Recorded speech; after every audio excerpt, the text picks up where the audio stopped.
ओम श्री गणेशाय नमः। हरे कृष्णा। राधे राधे। मैं कुसुम सिंह छत्राणी आप सभी का अपने चैनल शिव शक्ति में हार्दिक स्वागत करती हूँ।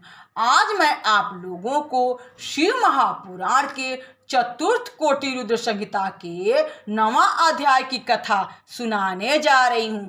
चांडाली सदगति वर्णन। ऋषि बोले, हे महाभागसु जी, हे प्रभु, आप धन्य हैं। वह चांडाली कौन थी? अब आप उसकी कथा सुनाइए। सूत जी बोले, हे द्विजों, वह चांडाली पहले जन्म में सौमिनी नामक एक परम सुंदरी ब्राह्मण कन्या थी। जब वह युवा हुई तो उसके पिता ने उसके ही योग्य एक युवक ब्राह्मण से उसका विवाह कर दिया, जिसके साथ वह कुछ समय तक रमण करती रही। पश्चात उसका वह युवक पति रोग से पीड़ित हो काल की योग से मृत्यु को प्राप्त हुआ, जिससे सौमिनी बड़ी दुखित हुई और शोक करती हुई उदास भाव से गृह में रह अपना वैधव्य जीवन व्यतीत करने लगी। परंतु कुछ अधिक दिन व्यतीत हुए कि वह काम से पीड़ित हो व्याभिचारिणी हो गई। उसके कुल कलंकी एवं कुत्सित कर्मों को जान उसके कुटुंबी परस्पर सम्मति करके बाल पकड़कर दूर ले जाकर छोड़ आए। वह स्वेच्छा वन में विचरने लगी। तब वनवासी इस समय में एक शूद्र उसे अपनी स्त्री बना अपने घर लाया। अब वह मांस खाने और मदिरा पीने लगी। मैथुन में बड़ी तत्पर हुई। निदान उसने उस शूद्र से एक कन्या उत्पन्न की।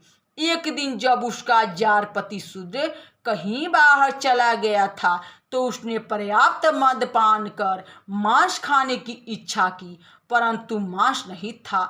इससे तलवार ले वह अपने बगल के गाय भैंसों के गोश्त में चली गई। वहां उसने मद के नशे में एक डकारते हुए गाय के बछड़े को मार दिया और उसे लेकर घर आई। घर आते ही उसका कोई पूर्व सिंचित कर्म जाग पड़ा। वह उस कर्म से भयभीत हो शिव शिव कहने लगी। पश्चात मांस की अभिलाषिणी ने क्षण मात्र में शिव जी का ध्यान कर उसी गाय के बछड़े को काटकर अभिलषित भोजन किया। इस प्रकार दिन व्यतीत करते हुए कितने ही समय पश्चात वह काल के वशीभूत हो मृत्यु को प्राप्त हुई। यमराज ने उसके पूर्व जन्म के कर्म तथा धर्म को देख नरकवास से निवृत्त कर उसे चांडाल के घर जन्म दिया। वह यमपुर से लौटकर चांडाल के घर आई और नेत्रों की ज्योति न पाकर अंधी हुई। भूख से व्याकुल तथा दोनों नेत्रों से नेत्रहीन, हाथ में लकड़ी लेकर चलने वाली वह चांडालों के जूठे भोजन से अपनी भूख को शांत करने लगी। जन्म की अंधी होने के कारण न तो उसका माता पिता द्वारा पालन ही हुआ और न विवाह आदि संस्कार ही हुए, किंतु वह कुष्ठ रोग से पीड़ित हुई। उसका सारा जीवन ऐसा ही कष्टमय व्यतीत हुआ और बुढ़ापे में तो और भी दुख को प्राप्त हुई। किसी समय जब महाजन यात्रियों ने गोकर्ण की यात्रा की तो चांडाली शिव जी के उत्सव में आते जाते हुए उन यात्रियों से भोजन वस्त्र की भिक्षा मांगने के लिए धीरे धीरे चली और हाथ फैलाकर दीन वचनों में सबसे भीख मांगने लगी। किसी पुण्यात्मा ने उसके हाथ पर बेल की मंजरी फेंक दी। उसने देखा कि यह तो बेल की मंजरी है, इस अभक्ष्य को लेकर क्या करूं? उसने उसे दूर फेंक दिया। उसके हाथ से छूटी हुई वह बेल की मंजरी रात्रि में किसी शिवलिंग के मस्तक पर जा गिरी। चतुर्दशी की रात्रि थी। बहुत मांगने पर भी उस चांडाली को उस दिन किसी ने कुछ न मिला था, जिससे अज्ञान से उस दिन उसका निराहार पवित्र व्रत हो गया और परम आनंददायक जागरण भी हुआ।